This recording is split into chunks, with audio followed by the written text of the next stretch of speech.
O capítulo 139 é forjado na expectativa, ou, na falsa expectativa. Já começa jogando a moral do Itadori lá na casa do Zaralho. Porém, é bom ter cuidado. Quem fala é o Choso, claramente, não dá pra levar a sério a visão de um irmão apaixonado. E isso fica claro quando o mimado da família Zenin chega. O Naoya, vulgo, babaca. Chega mostrando que o Choso não é de confiança, ao mesmo tempo que joga mais uma expectativa, já que ele deixa claro que está pegando leve. Mas aí, a maior expectativa de todas é o monstro. A chegada do ser mais assustador que o próprio platinado do Satoru Gojo. E assim, é mentira. Se ele fosse mesmo, não estava fazendo acordo com o alto escalão de Jujutsu. Talvez o Itadori esteja falando da lata do colega. Infelizmente, essa possibilidade não se encaixa, ele nem tinha visto o coleguinha ainda. Mas enfim, numa baixa fantasia, o que não é mentira, né? Pois bem, vamos ao que acontece. O capítulo 139 intitulado Caçador, retorna diretamente no final do capítulo 138. Esse também é o final da segunda temporada da animação. E nela, temos o Itadori batendo palma para o nascer do sol. Uma prática muito comum no Rio de Janeiro. Enfim, o Itadori se posiciona na ponte, mais ou menos no meio e bate 2 palmas. Confesso que a expectativa aqui era gigante. Tóquio virou o reino das maldições e logicamente falando, era pra explodir espírito de tudo que é buraco, até dos dele. Porém, o capítulo já mostra que as expectativas podem não ser entregues. Após bater 2 palmas, 2 espíritos saltam do rio.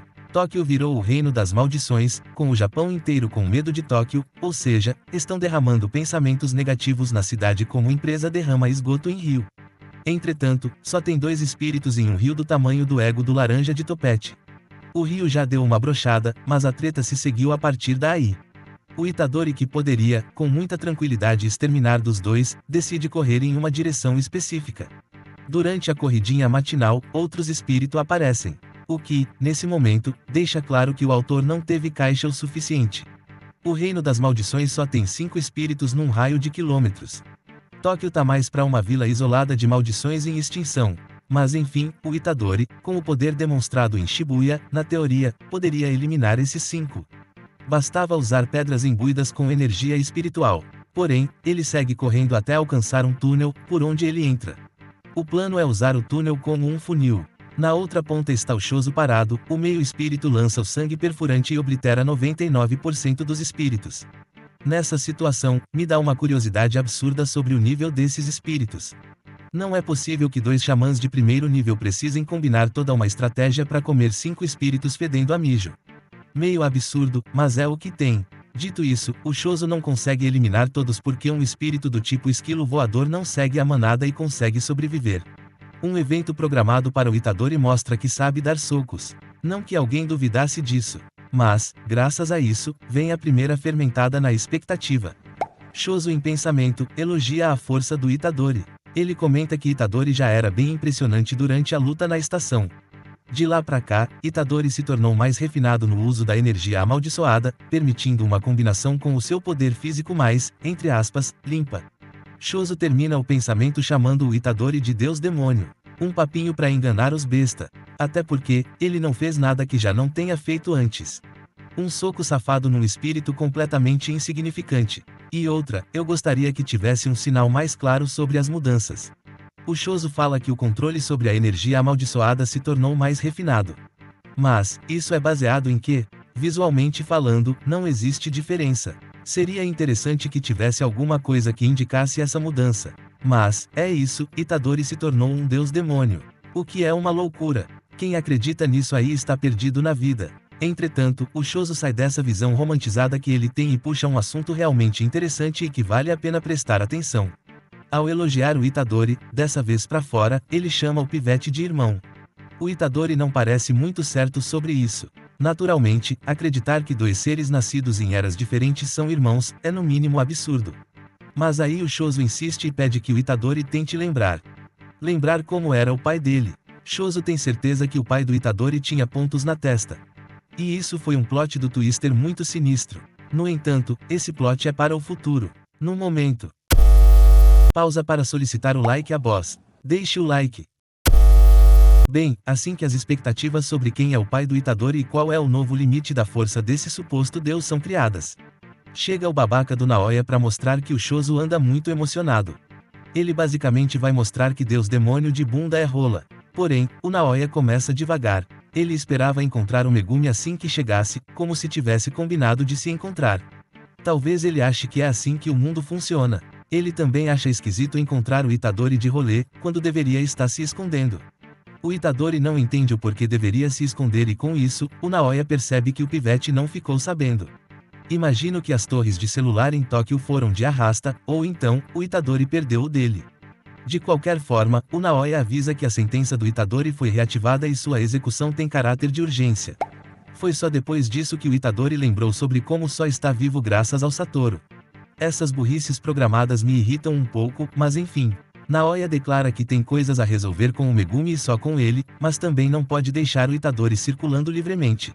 O Naoya ignora a existência do Shoso, além de ignorar a existência do próprio Sukuna, o que faz sentido. Tecnicamente, ninguém sabe que o Sukuna trouxe o Itadori de volta à vida. Na primeira temporada o velho de Kyoto comenta, dando a entender, que o Itadori sobreviveu porque não foi morto por um feitiço. Então, com exceção do Satoru que deveria ter alguma desconfiança, o falso, Uraume e o finado Mahito, ninguém sabe que o Sukuna tem planos ocultos. Também devem estar considerando os eventos de Shibuya como algo isolado, pensando que não é como se o Sukuna pudesse assumir o corpo sempre que quisesse. Mas enfim, de volta para o confiante babaca. O Itadori simplesmente ignora a ameaça e questiona o que o babaca quer com o Megumi.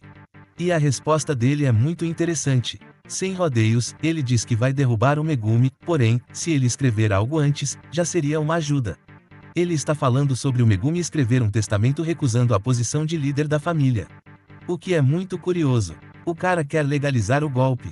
Mas enfim, o Itadori conseguiu o que queria e se armou para escrever na cara do sujeito algumas palavras motivacionais. Mas aí, Naoya mostra que o tal Deus demônio não está com nada. O maluco se teleporta e surge no meio dos irmãos. Ele dá um sai do meio no Itadori, suponho que seja uma porrada de verdade, porque ele se surpreende com a resistência do Itadori. O Naoya também bloqueia o Shoso com muita tranquilidade. A dupla simplesmente não consegue acompanhar os movimentos do babaca, que deixa claro que não está indo com tudo. Dito isso, ele claramente está fazendo uso do seu feitiço e esse feitiço lembra muito o do velho Naobito, mas acredito que não seja exatamente a mesma coisa ou a narradora já teria entregue o ouro. A luta também sofre uma pausa forçada, já que o trio treme na base ao sentir uma presença assustadora. O Itadori chega a cometer a heresia de comparar a presença com a do Satoru e determina que essa presença é mais assustadora que o professor platinado. E obviamente, a presença pertence ao Yuta, vulgo, Yuta. E aí abre a discussão. No que o Yuta é mais assustador que o Satoru? Porra, me desculpa, mas se o Yuta é mais assustador, tem que ser na aparência. Pra mim, a autora perdeu a linha aqui. Quando o falso sela o Satoru, ele comenta que o Yuta não é tudo isso e o potencial dele estava ligado à Rika original.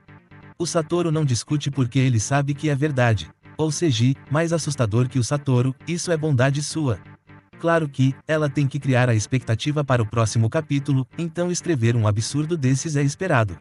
Mas enfim, o capítulo termina com a chegada do Yuta. O que o monstrinho que é mais assustador que o Satoru Gojo vai fazer? Talvez ele rode a baiana. É isso, obrigado a quem assistiu até aqui e até a próxima. Tchau. Você chegou até aqui, até abraço e até a próxima.